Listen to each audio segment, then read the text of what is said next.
మహా సంతోషకరమైన శుభవర్తమానమును నేను మీకు తెలియజేస్తూ ఉన్నాను.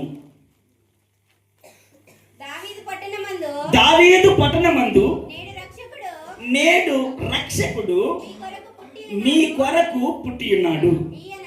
ఈయన ప్రభువైనటువంటి క్రీస్తు. దానికి ఇవే మీకు ఆనవాలు. చెప్పండి కొడదామా ఒకసారి, విద్యార్థి చెప్పండి కొడదామా. ఆ ఆనవాలేంటి, ఎందుకనేది మనకు సంతోషకరమైనటువంటి శుభవార్త.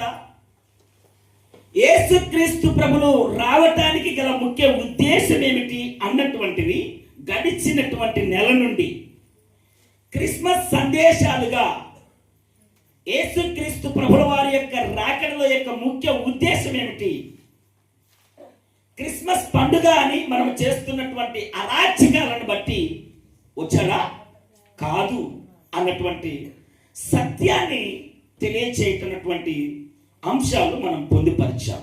ఈరోజు తెలుసుకోబోతున్నటువంటి ఆ సంగతి ఏమిటంటే, నువ్వు క్రిస్మస్ సెలబ్రేషన్ చేసుకోవాలంటే దూత చెప్పినటువంటి ఈ ఘనమైనటువంటి మాట, ఇదిగో మీ కొరకు బెత్లెహేములో ఒక కుమారుడు అన్నటువంటి వ్యక్తి అనుగ్రహించబడ్డాడు. ఆయన నీ సర్వ పాపముల నుండి నిన్ను విడిపించువాడు, ఆయనే నిన్ను నిత్య మోక్షానికి తీసుకెళ్లేవాడు. కనుక మీరు వెళ్ళి చూడండి అని చెప్పినటువంటి ఆ సంగతి గొల్లలకి ఎందుకని ఉపయోగపడింది? జ్ఞానులు ఎందుకని ఆ తారను చూసి వెంబడించారు? అంత స్వారూప్యంలోనికి ఎందుకు వచ్చారు? వారి దేశంలో ఉన్నటువంటి రాజే లెక్క చేయలేదు, ఆ ప్రవచనాన్ని ఎప్పుడు చదవలేదు. ఎక్కడో తూర్పు దేశంలో ఉన్నటువంటి జ్ఞానులు తారను కనుగొని తార చెప్తున్నటువంటి ఆ మార్గాన్ని వెతుక్కుంటూ వచ్చారు. కానీ కరెక్ట్ అడ్రస్కి వెళ్ళారా? వెళ్ళలే. నీ జీవితంలో కూడా తండ్రి అయినటువంటి దేవుని యొక్క వాక్యం అన్నటువంటిది అనునిత్యము నువ్వు ఎలా వెళ్ళాలి, ఎలా ఉండాలి, ఎలా తినాలి, ఎలా త్రాగాలి, ఎలా జీవించాలి, ఇన్ ఎవరీ మూమెంట్ అది చెప్తుంది వాక్యము. ఆనాడు జ్ఞానులు కూడా ఆ విషయాన్ని కనుగొన్నారు. తూర్పు దేశము నుంచి, ఎక్కడి నుంచి అండి?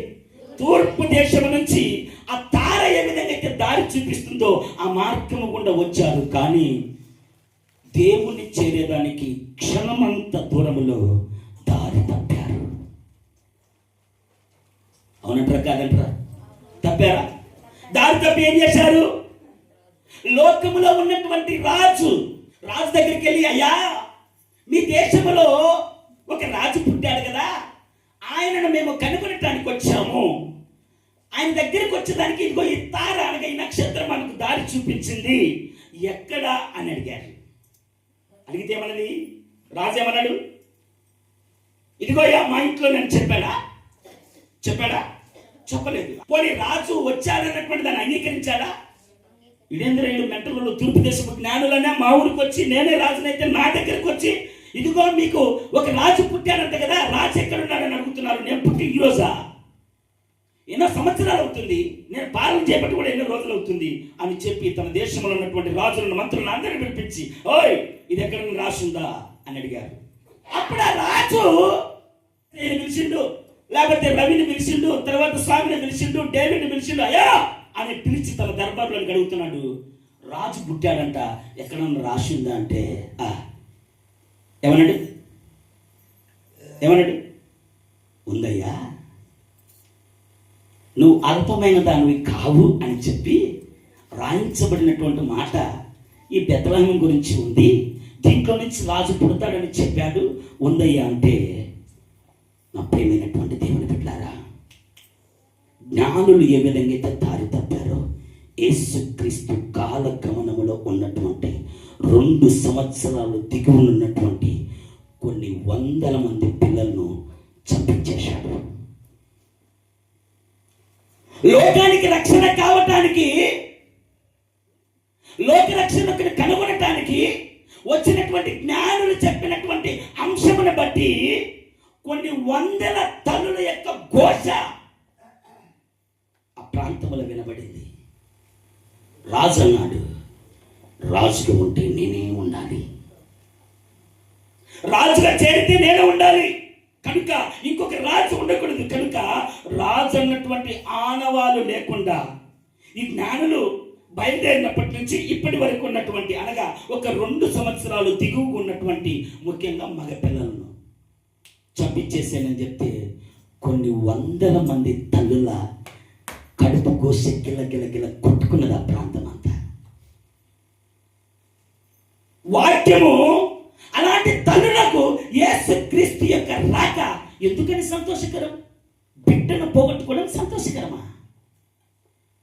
హల్లెలూయా చెప్పాలి గట్టిగా, హల్లెలూయా. దూత చెప్తుంది, ఇదిగో మీ కొరకు ఒక కుమారుడు అనుగ్రహించబడ్డాడు, ఇది మీకు ఒక చక్కనైనటువంటి శుభవార్త, దీని యందు మీరు ఆనందిస్తారు, ఆయన లోక పాపములను మోసుకుని పోయేటువంటి గొర్రె పిల్ల అని చెప్పారు. ఈ తల్లులకు అలాంటి స్థితి ఉందా? అలా ఉన్నటువంటి గొల్లలకు అలాంటి స్థితి ఉందా? లేకపోతే జ్ఞానులకు అలాంటి స్థితి ఉందా? ఎందుకని వీళ్ళు ఆరాధించడానికి ఇంతగానో ఆతృత పడుతున్నారు? నీ క్రిస్మస్ లో అన్నీ ఉన్నాయి, కానీ ఎవరు లేరు?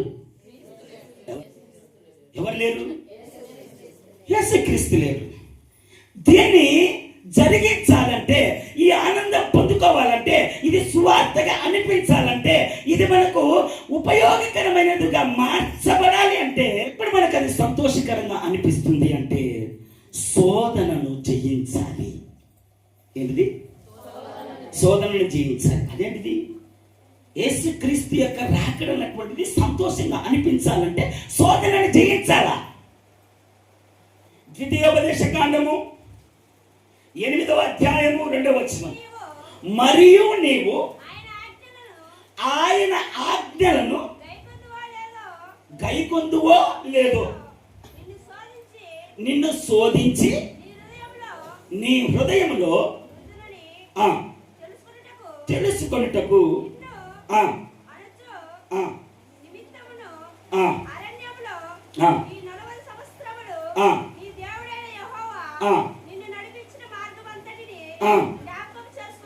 దేవునికి మహిమ కలుగును గాక.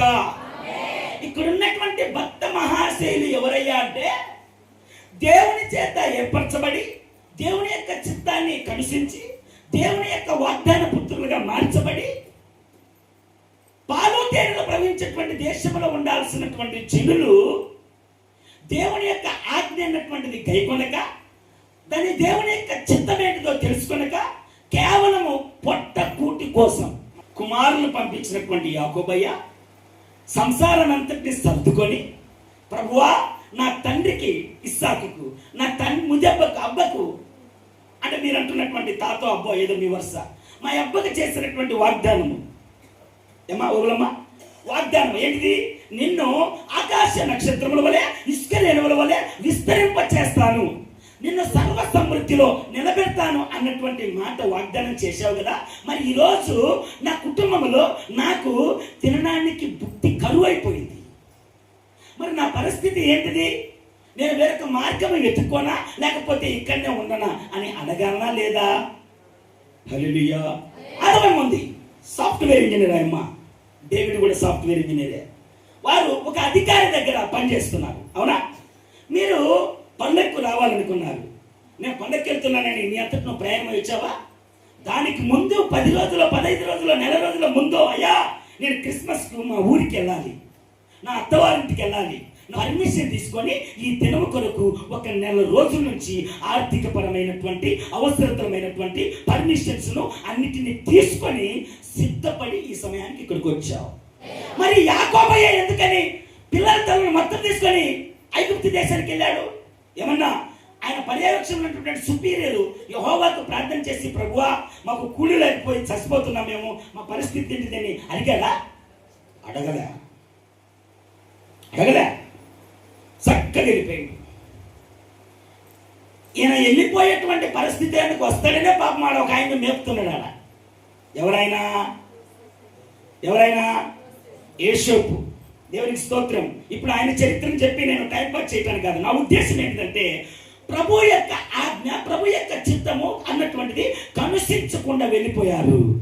వెళ్ళిపోయినటువంటి వారు అక్కడ ఉన్నటువంటి పరిస్థితులకు, అక్కడ ఉన్నటువంటి ప్రభావానికి దేవుని యొక్క చిత్తం ఏంటో తెలుసుకోకుండా వెళ్ళినటువంటి ఆ జనాలను ప్రభు అయినటువంటి దేవుడు 400 సంవత్సరాలు ఏనండి 400 సంవత్సరాలు వృద్ధి చెందుతున్నారు, కానీ దేవుని యొక్క విడుదల వారికి దొరకలే. సంతాన వృద్ధి జరుగుతుంది. అందుకు ఆ జనాలతో మాట్లాడుతున్నటువంటి మాటలు ఏమిటంటే, ఒరే అయ్యా, ఐగుప్తు దేశంలో నువ్వు రిటర్న్ వస్తున్నప్పుడు 6 లక్షలకు పైబడినటువంటి జనాన్ని ఈ అరణ్య యాత్రలో 6 లక్షలేడా 40 లక్షలేడా అంతగా వృద్ధి చేశాడు, కానీ ఏం లేదాడా దేవుని చిత్తమును ఎరిగినటువంటి బిడ్డలు లేరు. ఆ ప్రయాణము ఫిలిస్తీన్ల దేశం మీద పడిపోతే కదా సాగు సరిపోతుందో ఎంతో మంది చెప్పారు. ఎవరికి చెప్పారు? మోసేకి. ఏమని? ఎండాయిపోయాను రైట్ పోతే కదా గమిట్లు పోతాం అని చెప్పారు. కానీ దేవుడు పంపిస్తున్నది అలాగా కాదురా నాన్న, ఇలాగ వెళ్ళాలనుకున్నప్పుడు ఆ మార్గములో ఎన్నెన్నో ఆటంకాలు వచ్చాయో తెలుసా? ఎన్నెన్నో ఆటంకాలు. ఎడారి వచ్చింది, సముద్రం వచ్చింది, శత్రువులు వచ్చారు, ఎన్నో అనుభవాలు. వీటన్నిటిని దాటించి తీసుకెళ్తున్నది ఎందుకో తెలుసా? మారాలంటే నీ బ్రతుకును మధురముగా మార్చడానికి. చెప్పండి కూడా దేవుడికి మన కలుగును గాక. రాసినటువంటి శుభవార్త 4వ అధ్యాయం 1వ వచనం.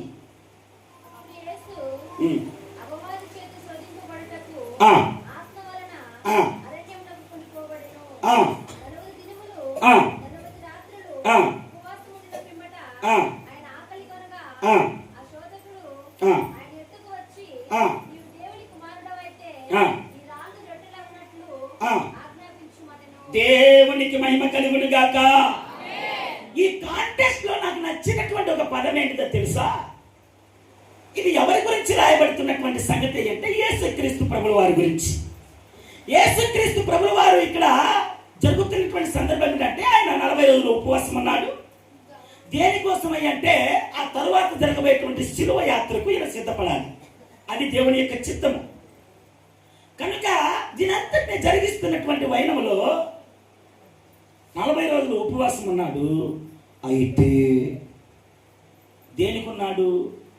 అపవాదిని జయించడానికి. అపవాదిని ఏం చేయాలి? జయించాలి. కానీ ఇక్కడ జయించటం అంటే అపవాదిని నశించేంతగా పనిచేయలేదు కార్యం.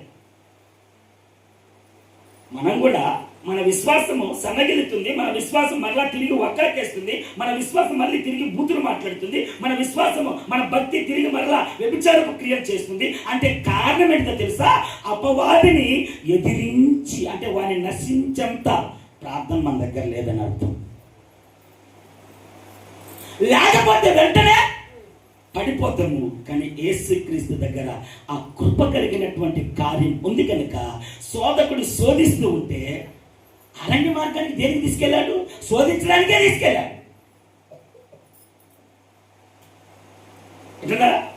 మన భక్తిలో శోధకుడిని నశింపజేసేంత భక్తి మన దగ్గర లేదు. హల్లెలూయా. శోధన వస్తే భార్య బాగా మనను అద్దిరా ఇద్దిరా అని పోసి తినేస్తుంటే పిట్టమని పోలి పల పల పల పల పలమని పడిపోతుంటాం. పడిపోతుంటే అర్థం ఏమిటి? ఆ శోధనను ఎదిరించేంత ప్రార్థన నువ్వు చేయట్లేదు. మొదటి ఏం చేయాలి? దేవుని చిత్తమేదో తెలుసుకోవాలి. రెండోది ఏం చేయాలి? శోధకుడిని నశింపజేసేంత ప్రార్థన చేయాలి. మొదటిది దేవుని చిత్తం ఏంటో తెలుసుకోవాలి. రెండవది సాతానును నశింపజేసేంతగా ప్రార్థన జీవితం కలిగి ఉండాలి. యాకోబు పత్రిక 1వ అధ్యాయము 4వ వచనం. మీరు సంపూర్ణులను ఏ విషయంలోనైనాను కొదువ లేని వారునై ఉండునట్లు ఏంటంట? ఓర్పుతో ఆ క్రియలను కొనసాగించనియండి. జ్ఞానం కొద్దిగా ఉంటే అతన్ని దేవుని అడగాలి, అప్పుడు అది దేవునికి మహిమ కలుగును గాక. ఈ మాటలో మనం చాలా జాగ్రత్తగా గమనించాల్సినటువంటి సంగతి ఏంటంటే, ఒకవేళ అలాగ జయించేటువంటి జ్ఞానం నీ దగ్గర లేకపోతే ఏంటండి, అలాగ జయించేటువంటి జ్ఞానం నీ కాడ లేకపోతే ఎవరిని అడగాలి? నువ్వు ఎవరిని అడగాలి? దేవుణ్ణి అడగాలి. మూడవది, దురాశ ఉండకూడదు. ఏముండకూడదు? దురాశ ఉండకూడదు. ఒక అమ్మ, ప్రభువానికి స్తోత్రం ప్రభా, ప్రభా స్తోత్రం తండ్రి, మా అమ్మ మా నాన్న పెళ్లి సంబంధం చూస్తాను, కుదరడం లేదు ప్రభా, ఎవడో ఒకడు భర్త దొరికితే చాలు ప్రభా అని ఒక ప్రార్థన చేసింది. ఏమని చేసింది? భర్త దొరికితే చాలు ప్రభా అని ప్రార్థన చేసింది. పాపం చాలా మంది వచ్చాను చూస్తాను పోతాను, వస్తాను చూస్తాను పోతాను. ఇది తట్టుకోలేక ప్రార్థన మార్చేసింది. ఏమని? ఎవడో ఒకడు దొరికితే చాలు ప్రభా అని. సరే, దేవుడు కూడా ఆ అమ్మ మరీ కోరుకునేది కదా అని ఆమె అన్నాడు, వచ్చినోడు తాగుడు పోతాడు. ఎవరు? తాగుడు పోతాడు. ఈ అమ్మ కోరుకునేది ఏంది? భర్తనే కదా. భర్తని ఇచ్చేసింది, దేవుడు ఇచ్చింది. ఇప్పుడు ఈడే చేస్తాడు, తాగొచ్చి రోజు అమ్మకు ధనా తిన అని కొనసాగుతూనే ఉంది. ఇప్పుడు ఏం చేయాలి? ప్రభువా, నాకు భర్త ఉంటే చాలనుకున్నా కానీ ఇంటిలో ఇచ్చినది ప్రభువా. హల్లెలూయా చెప్పాలి గట్టిగా, హల్లెలూయా. ఇశ్రాయేలు ప్రజలు ఐగుప్తు దేశంలో బానిసలుగా ఉన్నప్పుడు వాళ్ళు కోరుకునేదంటే, ప్రభువా ఈ శోధన నుండి, ఈ శ్రమ నుండి, దీని నుంచి మమ్మల్ని విడిపిస్తే చాలన్నారు. దోవమ్మటి పోతుంటే ఏమంటున్నారు తెలుసా? ఏయ్ మోసే, ఏమి ఈ అడవిలో మమ్మల్ని సంపడానికి తెచ్చినావురా మీరు? నీళ్ళు లేవు. ఏ మనిషి రసం? ఐగుప్తులు ఉన్నప్పుడు బాగా చికెన్ మటన్ అన్ని వాళ్ళు కొడతానే తిడతానే పెడతారు. వీడికి వచ్చినట్టు చికెన్ లేదు, మటన్ లేదు, ఏమీ లేదు. మీరు ఎందుకు అట్టు చేస్తారండి? ప్రభువా వీళ్ళకి చికెన్ కావాలంటే ప్రభు అని పూలను పిలిపించాడు. హల్లెలూయా. ఇంకా ముందుకు పోతాను కానీ సముద్రం మట్టం వచ్చింది, పెద్ద ఫరో సైన్యం వచ్చింది. మధ్యలో చచ్చిపోతామని మళ్ళా తిరగబడ్డారు. ఓయ్ ఏంటి ఈ అరణ్యంలో సమాధులు కట్టాలనుకుని మమ్మల్ని తీసుకొని వచ్చినవా? ఇటు చూస్తే సముద్రం ఉండే, ఇటు చూస్తే ఫరో సైన్యం ఉండే, మధ్యలో మేము చచ్చిపోతానికి తెచ్చినవా? నిన్ను తాట తీస్తా అన్నట్టుగా మాట్లాడుతుంటే, ప్రభువా ఎంతమంది నా మీద తిరగబడతాంటే నేనేం చేయాలి ప్రభువా? ఏదన్నా మార్గం చూపించు. నువ్వు సైకుండు, నువ్వు తెల్లారేసరికి నీకు శత్రువులు లేకుండా నేను చేస్తాను. చెప్పడు కదా దేవుడికి కనుక ప్రేమైనటువంటి దేవుని బిడ్డలారా, దురాశపరులుగా ఉండకూడదు. నీకు ఇది సువార్తమానముగా ఎప్పుడు వినబడుతుంది అంటే, మొదటిది దేవుని చిత్తం ఏంటో తెలుసుకుంటే యేసుక్రీస్తు యొక్క రాకడ ఈ క్రిస్మస్ నీకు ఆశీర్వాదకరంగా ఉంటుంది. రెండవది, శోధనను జయించేంత ప్రార్థన చేస్తే, శోధకుని నశింపజేస్తే అప్పుడు నీకు ఇది క్రిస్మస్ గా కనబడుతుంది. మూడవది, దురాశ లేకుండా ఉంటే అప్పుడు నీకు ఇది సంతోషకరంగా కనబడుతుంది. హల్లెలూయా చెప్పాలి గట్టిగా, హల్లెలూయా హల్లెలూయా.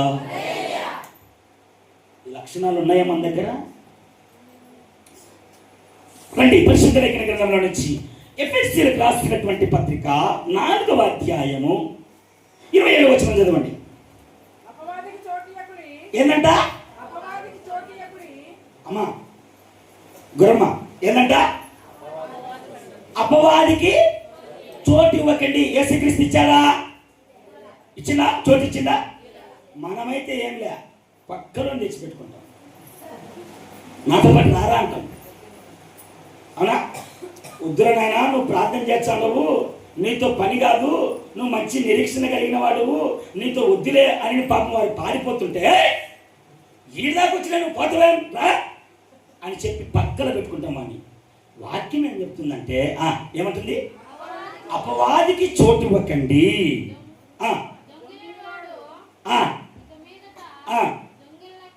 దొంగిలింపు అంటే దొంగతనం చేసేవాడు ఇక మీద దొంగతనం చేయక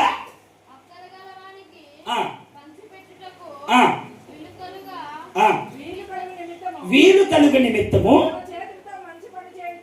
తన చేతులతో మంచి పని చేస్తూ కష్టపడవలేను. దేవునికి మహిమ కలుగును గాక.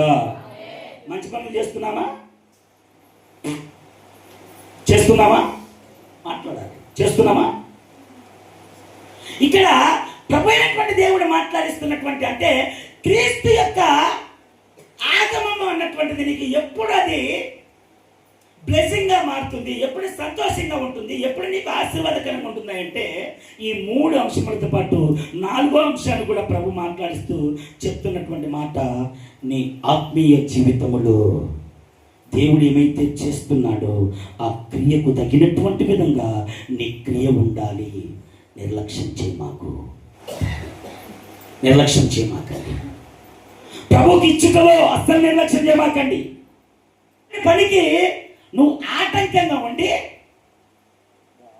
దేవుని పని జరగటానికి మనసులేనటువంటి వ్యక్తిగా ఉండి, నా పక్కన ఉన్నటువంటి గోవిందరాజు ఏమని అంటాడు, ఈ పక్కన ఉన్నటువంటి ముద్రాసేదన్ ఏదని అంటాడు, ఆ పక్కన ఉన్నటువంటి కోయిల ఇంకేమని అంటాడు. ప్రార్థన పెట్టుకోవడానికి మనసు లేనటువంటి భక్త జనాంగం మనం. వాక్యం చెప్తుంది, అగ్నిలో నుంచి ఒకరిని లాగినట్లుగా నీ చుట్టుప్రక్కల ఉన్నటువంటి జనాలకు నీ యొక్క జీవితము సాక్షాత్తంగా సువార్తను ప్రకటించండి.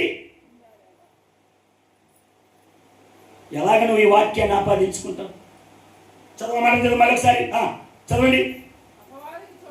అపవాదిగానికి చోటు మాకండి. దొంగిలించేటువంటి వాడు దొంగిలించక అక్కరిగా ఉన్న వారికి పంచిపెట్టుటకు. హల్లెలూయా. నీ పక్కన ఉన్నటువంటి వారు ఈ వాక్యము లేక, ఈ మంచి లేక, భార్య భర్తల మధ్య సమాధానం లేక, తల్లి పిల్లల మధ్య సమాధానం లేక గిల కొట్టుకుని సస్తుంటే ఎగిరి నువ్వు నవ్వుతున్నావు కదా సైతాన్. వాక్యం చెప్తుంది, అక్కరగా ఉన్నవానికి ఏం చేయాలి? ఏం చేయాలి? ఏం చేయాలి? కానీ అక్కరగా ఉన్నవానికి ఏం చేయాలి? పంచి పెట్టాలి. వాక్యం ఏంటున్నావు? నిన్న మొన్న వచ్చినటువంటి నీ బామర్ద 2 అంట చూసుకొని ఎట్ట పెంచుకుంటా. హల్లెలూయా. ఒక ఊర్లో పెద్ద మనిషిని అడిగారంట, అయ్యా నా కొరకు ప్రార్థన చేయండి అని అడిగితే, నీ కొరకు ప్రార్థన చేసే దమ్ము నా దగ్గర ఉంది, ప్రార్థనకు వచ్చే దమ్ము నీ దగ్గర ఉందా అని అడిగినాడు. చూడ చెప్పదా, దేవునికి మహిమ కలుగును గాక. సంవత్సరాలు గడిచిపోతున్నాయి, సంతానం కోసం ఎదురు చూస్తున్నావు. ఎందుకోసమని? ఎందుకోసం వేయట్లేదు? అబ్రహాముకు సంతానం ఎందుకోసం వేయలేదు చెప్పాలి. ఎందుకోసమని? సరి చేయడానికి. చెప్పండి కదా, దేవునికి మహిమ కలుగును గాక. అబ్రహాంకు ఒకవేళ యవనంలో గనిచ్చితే గన శారమ్మ అబ్రహాం ఏమనంటే, చూసుకో కొడుకుని గణ్యమందులు. శారాకు స్త్రీతత్వం నిలిచిపోయింది. అబ్రహాము వృద్ధాప్యంలో ఉండగా దూతొచ్చింది, అబ్రహామా నువ్వు చల్లగా భోజనం పెట్టినా కనుక నేను చల్లగా దీవిస్తున్నాను, మీదటి సంవత్సరానికల్లా నువ్వు కొడుకుని ఎత్తుకుంటావంటే లోపల శారమ్మ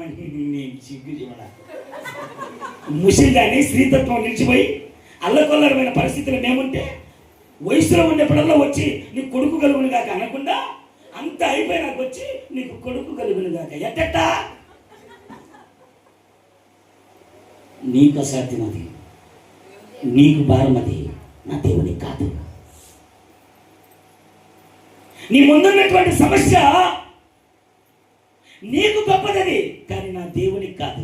నువ్వు ఒకటి గుర్తుపెట్టుకోవాలి, ఎప్పుడైతే నువ్వు ఈ క్రిస్మస్ భావాన్ని నువ్వు అర్థం చేసుకుంటావో, దేవుని యొక్క చిత్తాన్ని నువ్వు గుర్తెరుగుతావో, దేవుని యొక్క మరి దురాశపరులుగా లేకుండా ఎప్పుడైతే నువ్వు ఉంటావో, సాతాను ఈ నశింపజేసేటువంటి ప్రార్థన పరులుగా నువ్వు ఎప్పుడైతే ఉంటావో, అప్పుడు అది నీకు శుభవార్తగా అనిపించినప్పుడు, తండ్రి అయినటువంటి దేవునికి లోబడినప్పుడు, అప్పుడు నువ్వు ఈ మాటను అక్షంతగా చేత పెట్టుకొని ఉంటావు. లేకపోతే నీకు అర్థం కాదు. మామూలుగా అన్ని పాస్టర్లు చెప్పేదే కదా నువ్వు చెప్పేది. మా ఊర్లో ఒక ఆయన ఉన్నాడు, చాలాసార్లు చెప్పినది. సామె వచ్చి ఏడు పండుగ పూట క్రిస్మస్ పండుగ రోజు తాగినామంటే అన్నాడట ఏందయ్యా లోకరక్షకుడు యేసు పుట్టే సంతోషంలో తాగినాను అన్నాడట. ఏమంట? యేసు ప్రభు లోకరక్షకుడు పుట్టాడు కనుక సంతోషములు తాగాను అన్నాడంట. సర్లేని ఈస్టర్ పండుగ కూడా వచ్చిండు. ఎప్పుడు? ఈస్టర్ పండుగ రోజు కూడా వచ్చిండు. ఆ రోజు కూడా తాగి ఇట్లా అంటే ఏమయ్యా ఈరోజు కూడా తాగినావంటే ఊరికో స్వామి యేసు ప్రభు చచ్చిపోయి కడుపులో బాధ తట్టుకోలేక తాగినా అన్నట. అట్టుంది నీ భక్తి. సైతాన్ సైతాన్ సైతాన్. ఏమండి నీ భక్తి ఎలా ఉంది? అలాంటప్పుడు ఎప్పుడు నీకు సంతోషకరంగా అనిపిస్తుంది? దూత చెప్పిన మాట నీకు ఎప్పుడు వర్తింపజేస్తుంది. అందుకే ఇవన్నీ కూడా నీ హృదయముల నుంచి బయటకు తీయాలి. అప్పుడు అది నీకు సంతోషకరంగా మార్చబడుతుంది. శోధనను జయించాలి. అందరూ ఒకసారి చెప్పరా? ఏం చేయాలి? ఈ క్రిస్మస్ నీకు ఆనందదాయకంగా సంతోషకరంగా అది మార్చబడాలంటే ఇప్పుడు ఏం చేయాలి? శోధనను జయించాలి. యోబయ్య ఎలా ఉన్నాడు తెలిసిన? శోధన మీద శోధన, శోధన మీద శోధన వెంటాడుతుంది. ఏమండి? సర్వాన్ని కోల్పోతున్నాడు. ఆస్తి పోయింది, ఐశ్వర్యం పోయింది, సమస్తాన్ని కోల్పోతున్నాడు. కన్న పిల్లలు కూడా కోల్పోయాడు. భార్య అంటుంది రాయ్ నీ అబ్బాయిగా దేవుడు దేవుడు దేవుడు దేవుడు అంటున్న ఒకసారి తిట్టి చచ్చిపోరా భయ్య అన్నట్టుగా మాట్లాడుతుంటే మూర్ఖురాలు మాట్లాడినట్టు మాట్లాడు. మాకు మంచి ఆయనదే, చెడు ఆయనదే. ఆయన పర్మిషన్ లేదు నా దగ్గరికి రాదు. ఎప్పుడైతే తాను సాత్వికుడుగా నిలబడగలిగాడో అప్పుడు మాత్రమే రెండంతల ఆశీర్వాదాన్ని పొందగలిగాడు. చప్పట్లు పడదమా? ఇప్పుడు నువ్వు ఆశీర్వదించబడాలంటే ఏం చేయాలి? ఏం చేయాలి? శోధనను జయించాలి. ఎంత మేరకు? ముదిమిలో ప్రాణము ఉన్నంత వరకు, ముదిమి వచ్చు వరకు ఎత్తుకొని ముద్దాడును, సంకబెట్టుకొని లాలించును. యేసయ్య తల్లిలా, ఎంత కమ్మగుందో ఆ మాట. తండ్రిలా ప్రేమించెను. అలాంటి ప్రేమ కలిగిన, అలాంటి కృప కలిగిన తండ్రి యొక్క దీవెన నీ కుటుంబంలో, నీ జీవితంలో పని చేయలేదంటే దానికి దేవుడా కారణం? దేవుడా కాదు. చెప్పు డేవిడ్. దేవుడి చిత్తం తెలుసుకోవాలి. నశింపజేసిన అపవాది కానీ నశింపజేసేటువంటి ప్రార్థన పరులుగా ఉండాలి. మూడవది దురాశ కలిగి ఉండకూడదు. నాలుగవది మంచి పనులకు సహకారంగా ఉంటూ పంచిపెట్టాలి. ఈ 4 అంశాలను ఎత్తిపట్టి ప్రార్థన చేద్దాం. ఒకరి